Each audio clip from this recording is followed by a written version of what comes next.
have the fourth speech by Toastmaster Balamurali. He will be giving us fifth project from the CC panel. I request his evaluator, Toastmaster Guru Prasad, to read out the objectives.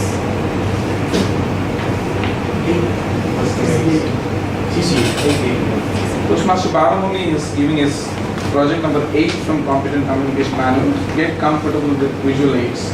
His objectives are: select visual aids that are appropriate for your message and the audience. Use visual aids correctly with ease and confidence. Time limit is 5 to 7 minutes. All the best. Toastmaster Balamurali is a techno-banker by profession. When it comes to making decisions, he does go around seeking the opinion of others to facilitate the decision-making process.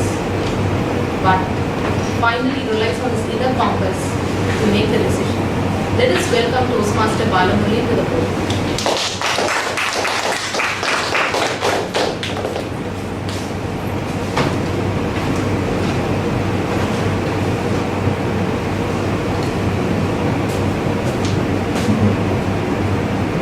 How does this look? When I was 11 years old, I was just riding a bicycle. I was more like this Ghoda or horse, which was only looking at the goal in front of me and just riding a bicycle very fast. This was an 8th standard actually. And I was just not looking at anything around me. And suddenly something happened. A child ran in front of me and I hit my bicycle at him. The child fell down. I didn't know what happened next. A group of people surrounded me and one guy came there and gave me such a tight slap that I was shocked. I was so shocked that I think that shock lasted for me for nearly many days in fact. People realized it was not my fault because the child actually ran in front of the cycle, so they let me go. But then the shock remained. Dear Toastmasters and friends, don't live your life with vehicles. Life has a very solid way of coming back at you very fast and giving you a shock which you may never get out of or realize that it is happening. Let me talk about something which happened 4 years later. 4 years later, we were staying in North Chennai before that and we moved to South Chennai in Besanagar, and it was one of the most pristine localities in the entire Chennai. In fact, I enjoyed the place and I enjoyed it really well that whenever I used to go to my first floor, I can hear the sound of the waves. The sea used to be so close to a house, that's how it used to be. So this change in atmosphere, this change in the environment, I really liked it. I was really enjoying the moment.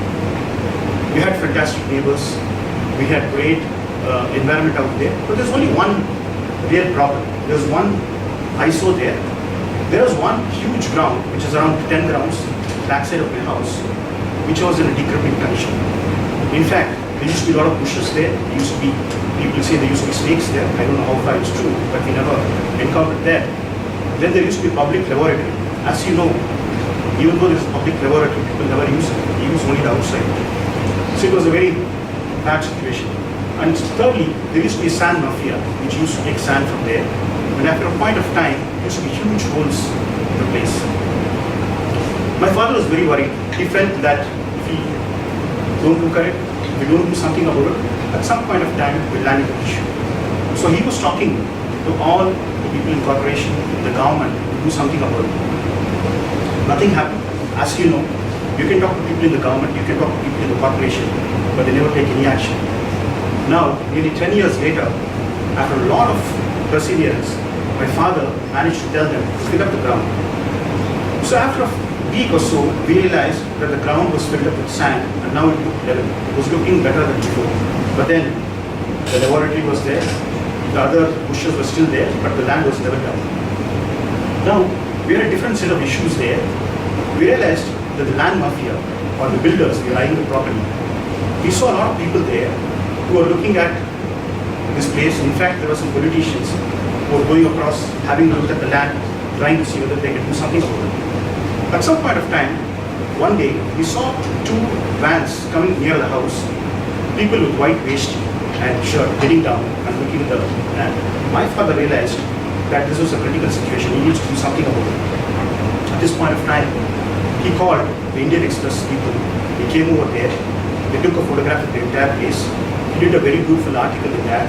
In fact, he wrote the name of the politician who was actually looking at or eyeing the ground. Eventually, when this article came out in the newspaper the next Sunday, people realized that, or the politicians realized that the game is out, and they backed out. So luckily for us, nobody tried to encroach that.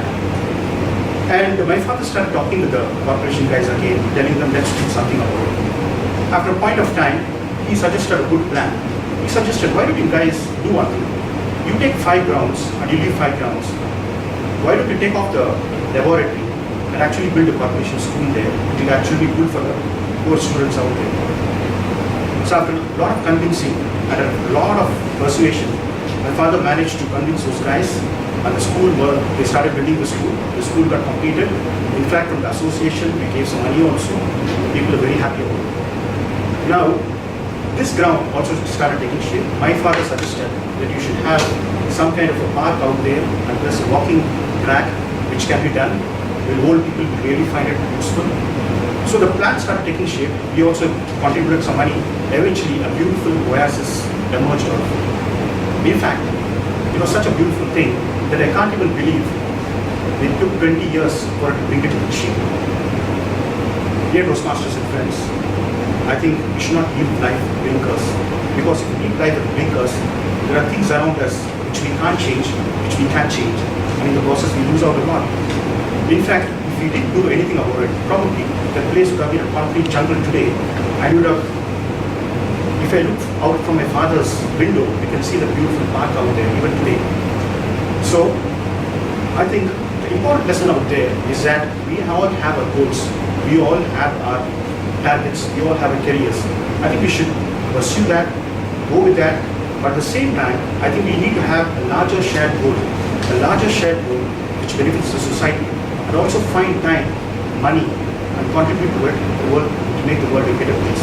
I think if my father didn't have the persuasive ability or the tact or the persistence to go ahead with what he was doing, I don't think I would have been able to see the ground today.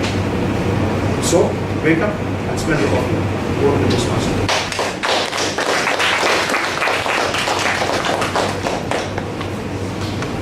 It's time for table topics.